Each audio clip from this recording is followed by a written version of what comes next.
नमस्ते स्टूडेंट्स। देखो अपन मानव का जनन तंत्र है उसके बारे में पढ़ रहे थे। लास्ट वीडियो में अपन ने कुछ बातें इसके बारे में पढ़ भी लिया था कि वर्षण के बारे में अपन ने पढ़ लिया, शुक्रवाहिनी नलिका के बारे में पढ़ लिया अपन ने, और ये जो आपका मूत्र मारक है, शीशन मुंड है, इन सब के बारे में अपन चर्चा कर चुके थे।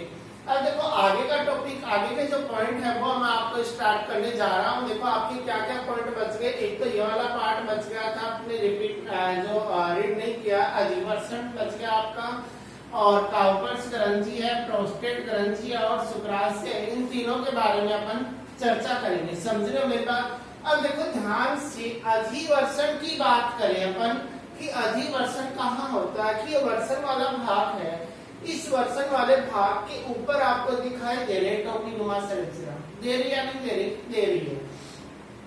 अब देखो अपन बात करें कि मनुष्य में जो वर्षण होता है, अपना पॉइंट है अधिवर्षण। अपना जो पॉइंट होता है वो क्या होगा? अधिवर्षण।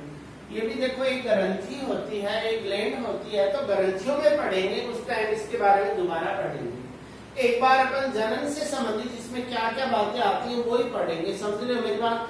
तो अपन क्या बोले कि वर्षण के ऊपर, अधिवर्षण कहाँ होगा कि वर्षण के ऊपर टोपीनुमा संरचना पाई जाती है, जिसको बोलते हैं अधिवर्षण।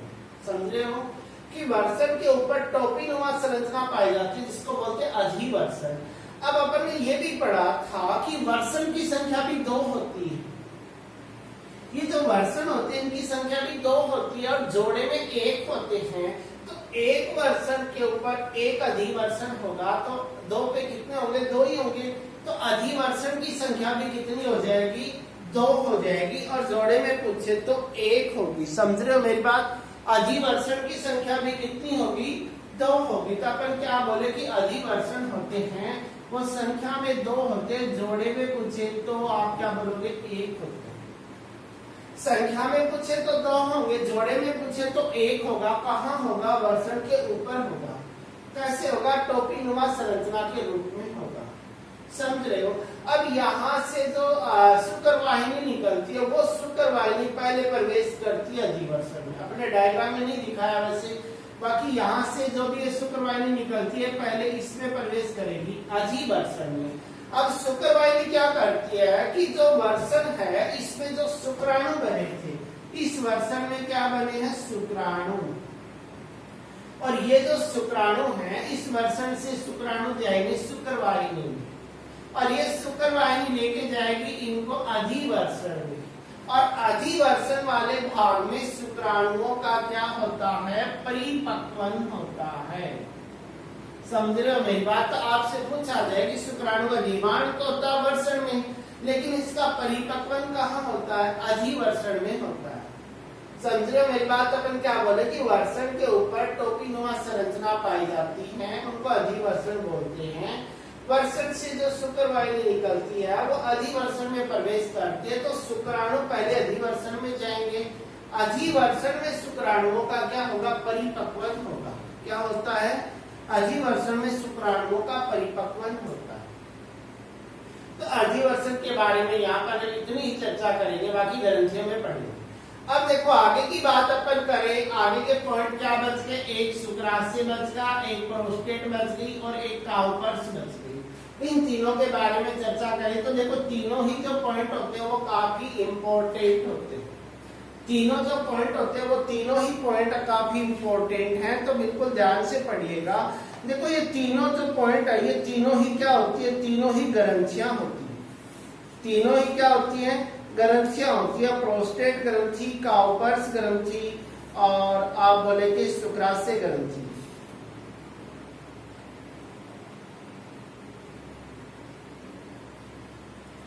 ये तीनों ही ग्रंथियां इंपॉर्टेंट है। तो आपसे पूछा जाए कि मानव जनन, नर जनन जो तंत्र है इसमें पाए जाने वाली ग्रंथियों के नाम बताओ, तो कौन कौन से? शुक्राशय, प्रोस्टेट ग्रंथि और काउपर्स ग्रंथि।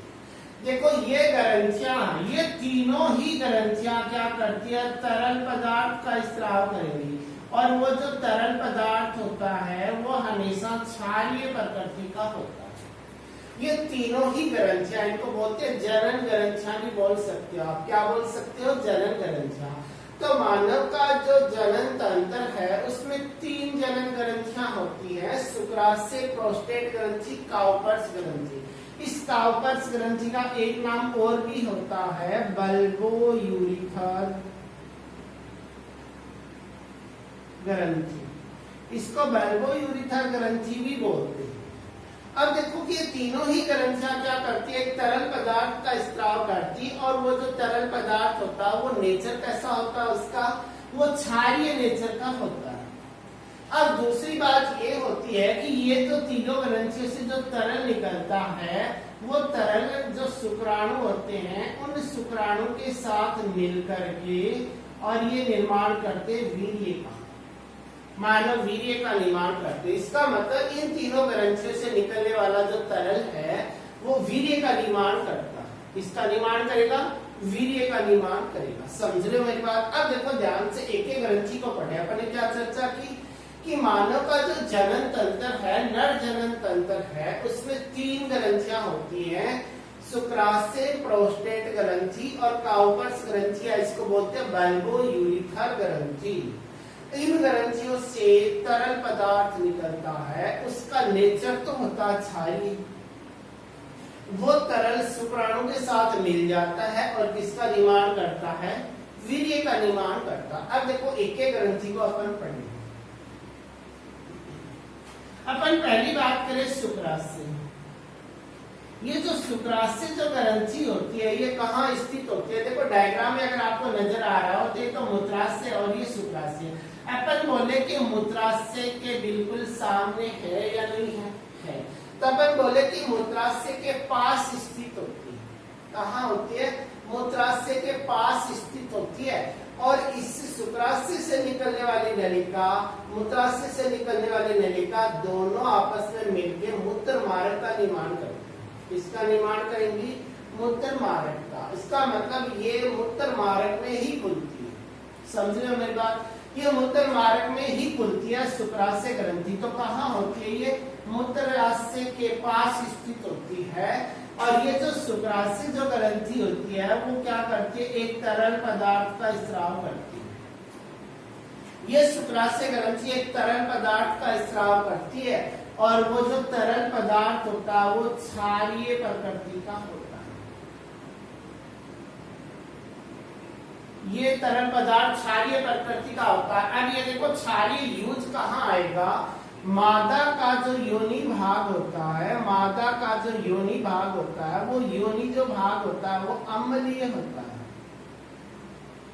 वो योनि भाग अम्लीय होता है। और ये जो शुक्राशय से जो तरल निकला वो क्षारीय है। तो ये क्षार सबसे पहले इस अम्ल के साथ क्रिया करके इसके प्रभाव को क्या करेगा, नष्ट करेगा। मतलब पहला काम क्या हो गया कि इससे निकलने वाला तरल पदार्थ मादा के योनि भाग की अम्लीयता को क्या करता है, कम करता है। अब ये कम क्यों करता है? कम इसलिए करता है कि जब नर और मादा दोनों का मिलन होता है, दोनों में मैथुन की क्रिया होती है, तो नर का जो सीसन वाला जो पार्ट है वो मादा के योनि भाग में जाए और योनि भाग में क्या करे, शुक्राणु को छोड़ेगा। तो वो शुक्राणु अम्लीय माध्यम में क्या हो जाएंगे, नष्ट हो जाएंगे। तो इस अम्लीय माध्यम को सबसे पहले वो क्या कर देगा, उदासीन कर देगा, ताकि शुक्राणु की डेथ ना हो। तो शुक्राणु को बचाने के लिए ऐसा कार्य करते हैं। अब और देखो क्या होता है कि इसके द्वारा जो भी तरल निकलता है वो किसका निर्माण करता है, वो मानव के वीर्य का निर्माण करता है। शुक्राणु के साथ मिल जाएगा और किसका निर्माण करेगा, वीर्य का निर्माण करेगा। और ये वीर्य का भी कितना भाग बनाता है, लगभग 60% भाग बनाता है। ये वीर्य का लगभग 60% भाग बनाता है। कौन? शुक्राशय से निकलने वाला तरल। तो आपसे पूछ लिया जाता है कि शुक्राशय से निकलने वाला तरल वीर्य का कितना भाग बनाता है, लगभग 60% भाग बनाता है। और क्या करता है कि इससे जो भी तरल निकलता है उस तरल में एक शर्करा पाई जाती है, फ्रेक्टोज शर्करा। कौन सी शर्करा? फ्रेक्टोज। फ्रेक्टोज ऐसे फे याद रख लेना कि शुक्राणु को फेंक दिया यानी फ्रेक्टोज शर्करा। तो इससे जो भी तरल निकलता है उसमें शर्करा होती है फ्रेक्टोज शर्करा, और ये जो फ्रेक्टोज शर्करा है ये शुक्राणु को क्या करती है, पोषण देने का कार्य करती है।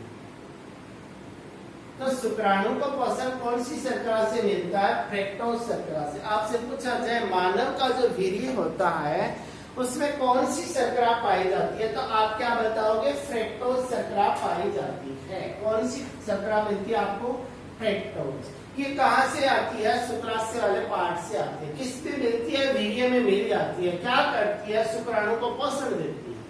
समझ गए मेरी बात। तो यहाँ तक अपने आपको समझ में आया क्या कि शुक्राशय क्या अपन क्या बोल रहे हैं कि मानव मूत्राशय के पास शुक्राशय स्थित होता है। ये एक झालर नुमा संरचना होती है, झुर्रीदार संरचना होती है।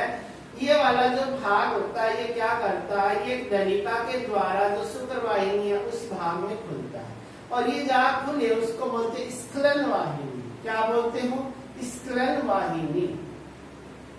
तो यहाँ खुलती है। अब बात ये आती है कि शुक्राशय क्या करता है कि इस शुक्राशय से एक तरल पदार्थ निकलता है, और वो निकलने वाला जो तरल पदार्थ होता है वो क्षारीय नेचर का होता है। कौन से नेचर का होता है, क्षारीय नेचर का होता है। अब ये क्षारीय नेचर का तो क्या करेगा कि जब नर और मादा का मिलन होगा, मैथुन होगा, तो नर जो अपने शुक्राणु योनि में डालेगा तो वो शुक्राणु मादा का जो योनि भाग है वो अम्लीय होता है।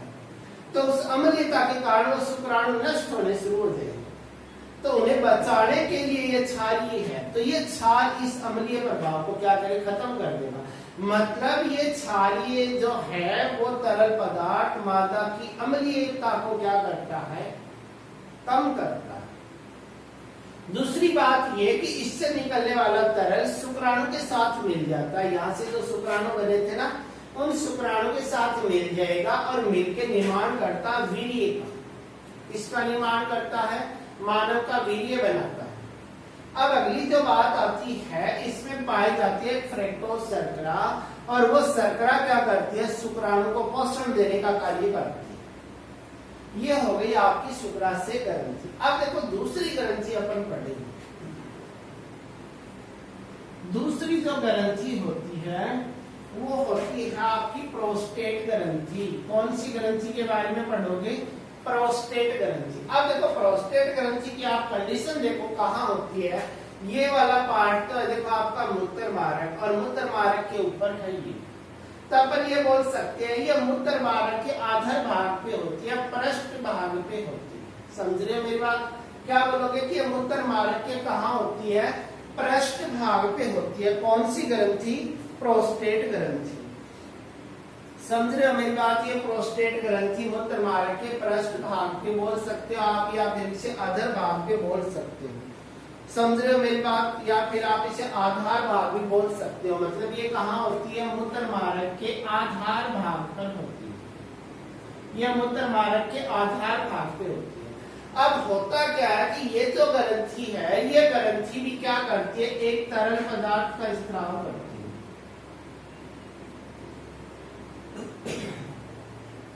ये ग्रंथि भी क्या करती है, एक तरल पदार्थ का स्त्राव करती है, और वो जो तरल जो पदार्थ होता है वो तरल पदार्थ भी क्या होता है, क्षारीय नेचर का होता है। वो भी क्षारीय नेचर का ही होता है, क्षारीय प्रकृति का ही होता है।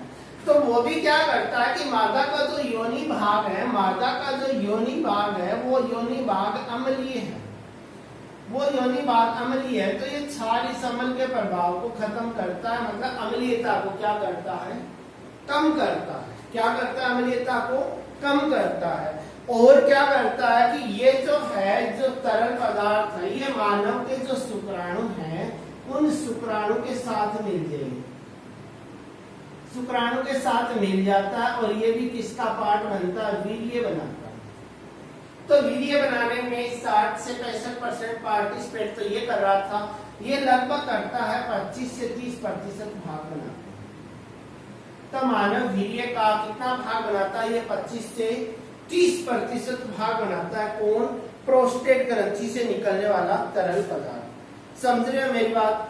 अब और क्या करता है, और ये करता है कि ये जो तरल पदार्थ है, ये तरल पदार्थ और क्या करता है कि जब यहाँ पे वीर्य आए, इस भाग में नेत्रुन की क्रिया जब हो रही है, शीशन उत्तेजित हो रहा है, योनि भाग में प्रवेश किया कर चुका है, तो यहाँ से वीर्य निकलेगा, तो वो ये कि यहाँ पर जम भी सकता है, स्कंदन भी हो सकता है, उसका क्या हो सकता है, स्कंदन, स्कंदन का यानी जमना। तो ये वीर्य को जमने से रोकता है, स्कंदन को रोकता है। तो ये वीर्य को स्कंदन से रोकता है। और क्या काम करता है, ये तरल जो भी शुक्राणु होते हैं, इन शुक्राणुओं को ये सक्रिय बनाता है कि आपको योनि भाग से गर्भाशय में जाना है, गर्भाशय से कहाँ जाना है, अंडवाहिनी में जाना है, अंडवाहिनी, अंडवाहिनी यानी फैलोपियन नलिका। योनि भाग में जो शुक्राणु को डालने के बाद योनि से वो शुक्राणु गति करते जाएंगे और गर्भाशय से होते हुए अंडवाहिनी में जाएंगे, यहाँ अंडे तक पहुंचेंगे। तो एक्टिव होंगे तभी पहुंचेंगे, ऐसे थोड़ी पहुंचेंगे। तो अपन क्या बोले कि ये शुक्राणुओं को एक्टिव फॉर्म में रखता है कौन, प्रोस्टेट ग्रंथि से निकलने वाला तरल। और क्या होता है कि जैसे जैसे व्यक्ति की वृद्धावस्था आती है, उसका बुढ़ापा आता है, वैसे वैसे प्रोस्टेट ग्रंथि का आकार धीरे धीरे क्या होने लग जाता है, बढ़ने लग जाता है। और जैसे जैसे व्यक्ति की उम्र बढ़ रही है, बुढ़ापे की ओर वो जा रहा है, तो प्रोस्टेट ग्रंथि का आकार बढ़ रहा है। आकार बढ़ रहा है, ये किसके ऊपर है, मूत्र मार्ग के ऊपर है। तो मूत्र मार्ग के ऊपर क्या पड़ेगा, दबाव पड़ेगा। और मूत्र मार्ग पे दबाव पड़ेगा तो वृद्ध जो व्यक्ति है, उनको मूत्र त्यागने में क्या होती है, कठिनाई होती है कि वो मूत्र त्यागने के लिए जाते हैं तो उनको हल्का सा पेन होता है मूत्र निकालने में। तो वो किसकी वजह से होता है, प्रोस्टेट ग्रंथि की वजह से होता है कि प्रोस्टेट ग्रंथि का आकार सभी में होता है। तो ये अपनी प्रोस्टेट ग्रंथि कंप्लीट हुई। मैं एक बार रिपीट कर दूं कि ये प्रोस्टेट ग्रंथि है कहाँ, ये मूत्र मार्ग है। ये मूत्र मार्ग के आधार भाग पर है कौन, प्रोस्टेट ग्रंथि। ये करती क्या है, ये प्रोस्टेट ग्रंथि एक तरल पदार्थ निकालती है। वो तरल पदार्थ क्षारीय नेचर का होता है, और क्षारीय नेचर का है तो ये क्या करता है कि माता के योनि की अम्लीयता को क्या करता है, कम करता है। और क्या करता है, और ये करता है, ये जो तरल है, ये शुक्राशय से जो भी तरल आया था, जो भी शुक्राणु यहाँ से आए थे, उनके साथ मिल जाता है और ये वीर्य का निर्माण करता है। ये वीर्य का भी 65 से 30% ही भाग बनाता है। तो वीर्य में ज्यादा भूमिका किसकी है, शुक्राशय की। उसके बाद प्रोस्टेट ग्रंथि, ये वीर्य का 25 से 30% भाग बनाता। और क्या करता है, और ये मूत्र मार्ग जो है, इसमें जो भी वीर्य है, उस वीर्य को जमने से नहीं देता, जमने से रोकता है कौन, प्रोस्टेट ग्रंथि का तरल, कि वीर्य के स्पंदन को रोकता है। और क्या करता है, और ये जो शुक्राणु है, इनको एक्टिव फॉर्म में रखता है, इनको सक्रिय बना के रखता है। तो मतलब शुक्राणुओं को सक्रिय करने का कार्य क्या कौन करता है, प्रोस्टेट ग्रंथि का तरल। और बातें अपन करें तो और क्या होता है कि जो प्रोस्टेट ग्रंथि का जो तरल होता है, ये अभी शुक्राणु को सक्रिय रखता है, ये बातें अपने पढ़ ली है। तो ये अपनी प्रोस्टेट ग्रंथि क्या होगी, कंप्लीट होगी। मतलब जैसे जैसे व्यक्ति की उम्र बढ़ती है, उसको बुढ़ापा आता है, इसका आकार बढ़ता जाएगा। जैसे जैसे इसका आकार बढ़ेगा मूत्र मार्ग के आधार पे, तो मूत्र मार्ग पे दाब पड़ेगा, दाब पड़ेगा तो मूत्र त्यागने में कठिनाई होगी, मतलब हल्का सा दर्द होगा, पेन होगा। तो अपन क्या बोल सकते हैं कि वृद्ध व्यक्तियों के मूत्र त्याग में हल्का पेन क्यों होता है, क्योंकि प्रोस्टेट ग्रंथि का आकार बढ़ जाने के कारण मूत्र मार्ग पे दबाव पड़ता है। आगे की बात करें अपन, देखो अगली जो ग्रंथि है अपनी काउपर्स ग्रंथि या बल्बोयूरेथ्रल ग्रंथि। अच्छा, ये जो काउपर्स ग्रंथि है, इसके बारे में पढ़े थे। काउपर्स ग्रंथि देखो है कहाँ, इसके ऊपर तो ये प्रोस्टेट ग्रंथि और ये नीचे क्या है, काउपर्स ग्रंथि है। तो अपन क्या बोले कि प्रोस्टेट ग्रंथि के नीचे वाले भाग में होती है, मूत्र मार्ग पर होती है। कौन सी ग्रंथि, काउपर्स ग्रंथि या बल्बोयूरेथ्रल ग्रंथि। ये होती है, ये मूत्र मार्ग के दोनों ओर होती है, इधर भी है और इधर भी है। तो अपन क्या बोले, जो काउपर्स ग्रंथि है, ये प्रोस्टेट ग्रंथि के नीचे वाले भाग में होती है और ये मूत्र मार्ग के दोनों ओर होती है। अब ये काउपर्स ग्रंथि भी क्या करती है, तरल पदार्थ का स्त्राव करती है। ये भी तरल पदार्थ छोड़ती है और वो जो तरल पदार्थ होता है वो भी क्षारीय ही नेचर का होता है, वो भी क्षारीय नेचर का ही होता है। समझ रहे मेरी बात? देखो काउपर्स जो करती है यहाँ से भी एक तरल निकलता है जो भी क्षारीय नेचर का ही होता है। अब काम क्या करता है कि जैसे ही नर का जो शीशन है वो मिलन के लिए उत्तेजित होता है कि इनके कोटरों में जैसे ही ब्लड बढ़ जाता है, ब्लड बढ़ते ही ये वाला हिस्सा फूल करके मोटा हो जाएगा, लंबा हो जाएगा और ये ऊपर की ओर हो जाएगा। तो उस समय ये जो काउपर्स ग्रंथि वाला भाग है, ये जो शीशन है, ये मादा के योनि भाग से मिलने के लिए तैयार है। उस टाइम क्या होता है कि काउपर्स ग्रंथि से तरल निकलता है, ये पहले निकलता है, ये उत्तेजित होता है उस टाइम, ये काउपर्स ग्रंथि से तरल निकलता और वो तरल इस भाग से यहाँ से इस प्रकार ऐसे बाहर निकलेगा, इस प्रकार से एक चिपचिपा पदार्थ के रूप में सफेद सफेद रंग का। तो यहाँ से जाएगा तो इस जो मूत्र जो मार्ग है, ये मूत्र जो मार्ग है, इस भाग में कोई अम्लीयता है तो ये क्षारीय नेचर का है, तो ये मूत्र मार्ग की जो भी अम्लीयता है उस अम्लीयता को क्या करता है, खत्म कर देता है ताकि शुक्राणु को आए तो उनको कोई नुकसान ना हो, ये पहले करता है ऐसा। अपन क्या बोले कि ये जो काउपर्स ग्रंथि यहाँ से जो तरल निकले वो क्षारीय नेचर का है। जैसे शीशन जो है वो उत्तेजित अवस्था में होता है, मिलने के लिए तैयार होता है, मैथुन के लिए तैयार है, उस टाइम में ये काउपर्स ग्रंथि तरल निकालती है और वो तरल इस मूत्र मार्ग से होता हुआ, शीशन मुंड से होता हुआ बाहर आता है। तो ये मूत्र मार्ग की जो भी अम्लीयता है उस अम्लीयता को क्या करता है, खत्म करता है। और क्या करता है, और ये जो शीशन मुंड वाला भाग है, इस मुंड वाले भाग से बाहर आया है तो इस भाग को क्या करता है, हल्का सा चिकना बनाने का काम करता है। और जैसे ही शीशन अंदर जाएगा, इस वाले भाग से बाहर आया तो ये शीशन वाला भाग योनि में चला गया और योनि वाला भाग है वो भी क्या है, अम्लीय बना हुआ है, वो भी अम्लीय बना हुआ है। तो योनि की अम्लीयता को भी क्या करता है, ये पहले कम कर देता है। समझ रहे हो मेरी बात? तो ये अपनी ग्रंथि हुई काउपर्स ग्रंथि। तो अपने को पूछे कि काउपर्स ग्रंथि कहाँ है, तो अपन क्या बोले, प्रोस्टेट ग्रंथि के नीचे। इसे बल्बोयूरिथर ग्रंथि भी बोलते हैं। मूत्र मार्ग के दोनों ओर है। ये भी क्या करती है, तरल पदार्थ का स्त्राव करती है जो कौन सी प्रकृति का होता है, क्षारीय प्रकृति का होता है।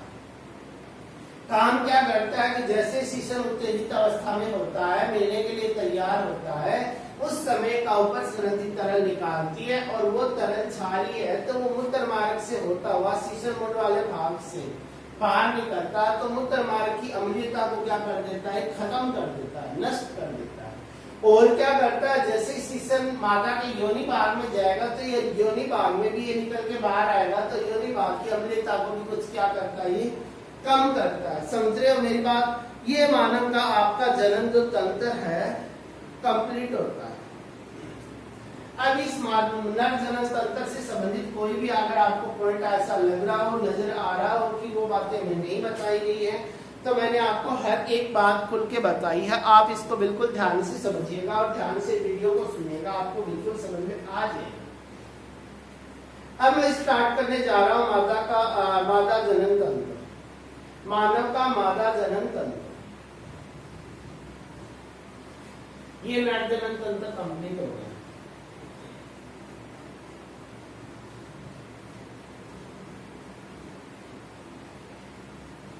तो इस पार्ट को आप अच्छे से पढ़ लीजिएगा। अगर आपको ये समझ में नहीं आएगा तो मालूम है इनिशिएशन भी थोड़ा मुश्किल होगा, कोड कहाँ बनेगा, कहाँ ये प्रक्रिया सारी होगी, थोड़ी आपको दिक्कत आएगी। अगला अपना टॉपिक है मादा जनन तंत्र। अपना पॉइंट क्या है, मादा जनन तंत्र। अब देखो कि बात ये आती है कि मादा जनन तंत्र की बात करें कि मादा जनन तंत्र काम क्या करता है, कि मादा का वह तंत्र जहाँ पे मैथुन की क्रिया होती है कि सबसे पहले नर अपना जो शीशन है वो कौन से भाग में डालता है, मादा के योनि भाग में डालता है। तो वो किसका पार्ट है, मादा जनन तंत्र।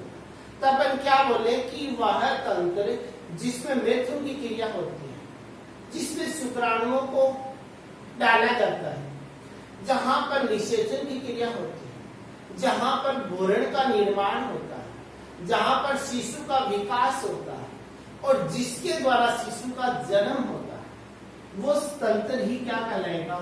मादा जनन तंत्र कहलाएगा। समझे मेरी बात?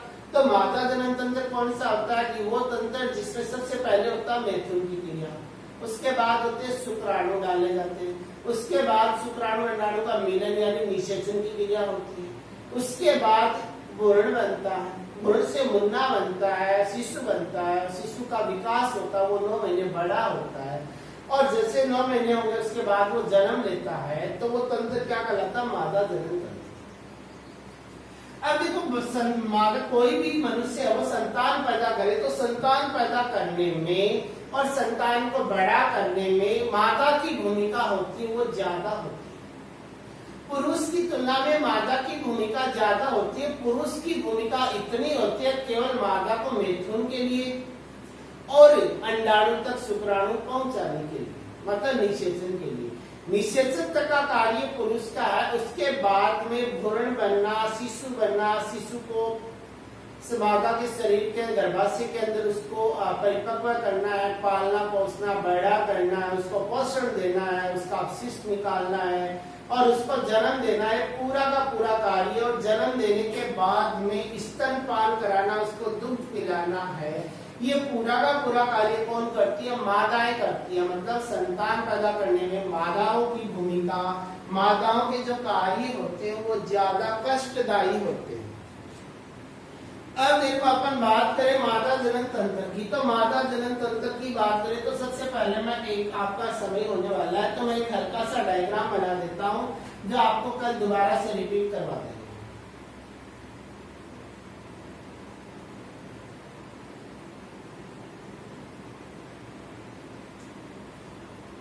देख लेना एक बार, आप ट्राई कर लेना, जिस प्रकार मैं बना रहा हूँ उसी प्रकार से आपको भी बनाना है। डायग्राम, बायो के जितने भी डायग्राम होंगे हर एक डायग्राम आपको बताया जाएगा।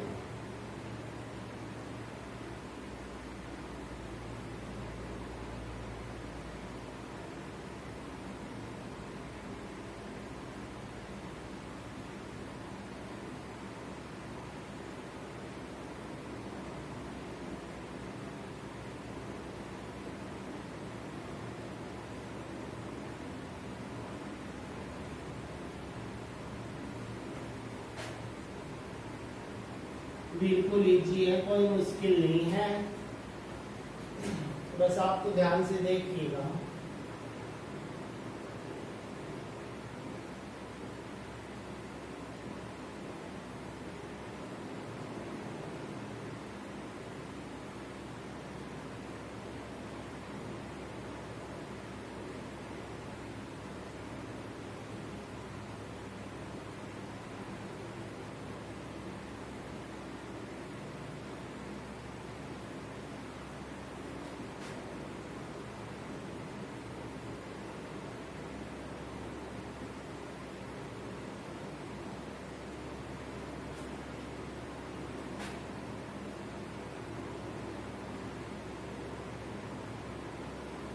ये मादा जनन तंत्र है।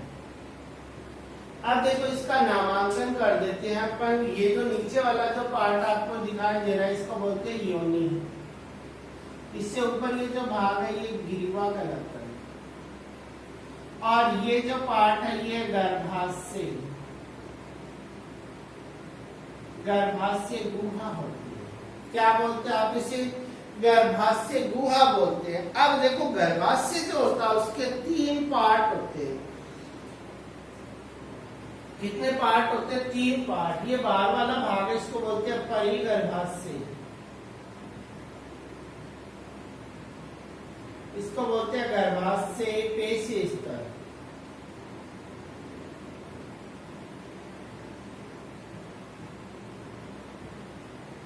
और ये जो अंदर आपको दिखाई दे रहा है इसे बोलते हैं गर्भाशय अंतः स्तर। इसको बोलते हैं क्या? अंडाशय। ये अंगुलियां आपको दिखाई दे रही है, बोला जाता है झालर। ये फुला हुआ भाग इसे बोलते हैं कीपक। और ये जो भाग है इसको बोलते हैं अंडवाहिनी या फिर फैलोपियन नलिका भी बोलते हैं।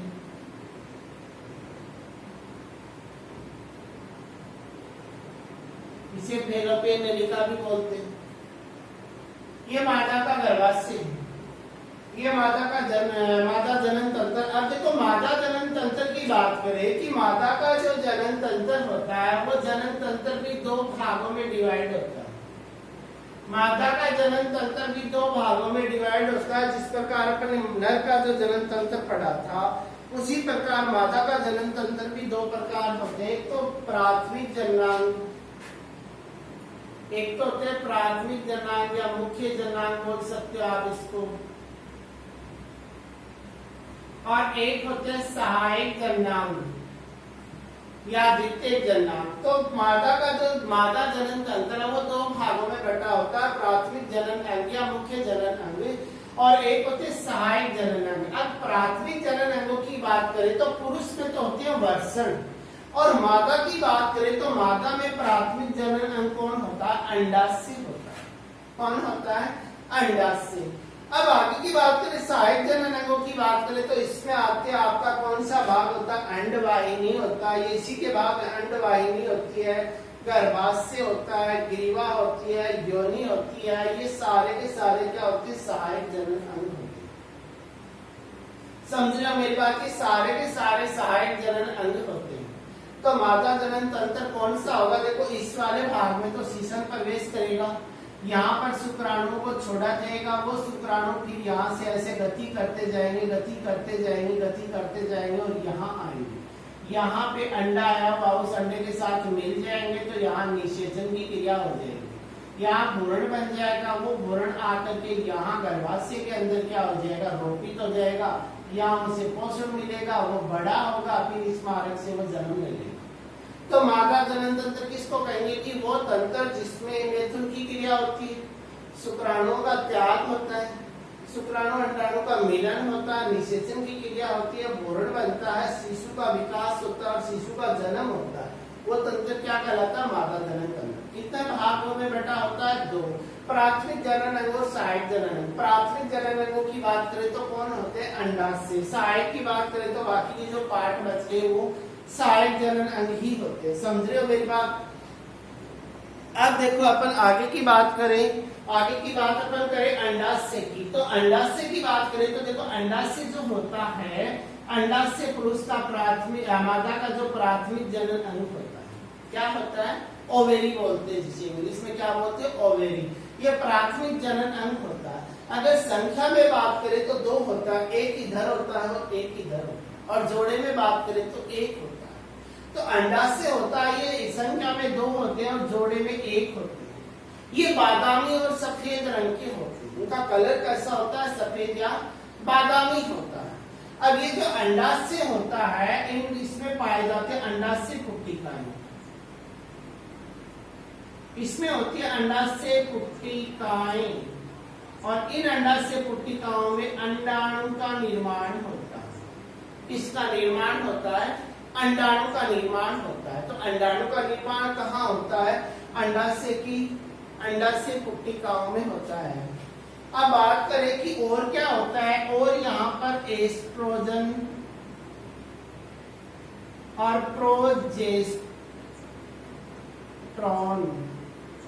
एस्ट्रोजन और प्रोजेस्टेरॉन हार्मोन निकलते हैं। ये दोनों ही हार्मोन क्या होते हैं? इस भाग से निकलते हैं, और ये मादा के द्वितीय लैंगिक लक्षणों के लिए उत्तरदायी होते हैं। जैसे मादा की आवाज का पतला होना, मादा के स्तन ग्रंथियों का बड़ा हो जाना, उनके ये बैकपीठ वाले भाग का चौड़ा हो जाना, मादा के जनन अंगों में बढ़ती हो जाना, चेहरे पे पिंपल्स का आ जाना, चेहरे पे बालों का खत्म होना, जनन अंगों पे बाल उगना, ये सारे द्वितीय लैंगिक लक्षण होते हैं जिनकी वजह से एस्ट्रोजन और प्रोजेस्टेरॉन की वजह से होता है। समझ रहे हो मेरी बात? तो ये अपना अंडाशय वाला पार्ट है। तो एक बार इस डायग्राम को आप हाथ से जरूर बनाइएगा, बाकी कल अपन दोबारा से इसको रिपीट कर लेंगे। और अब आपसे विदाई लेने का समय हो गया, बाकी अपन कल पढ़ेंगे। Okay bye.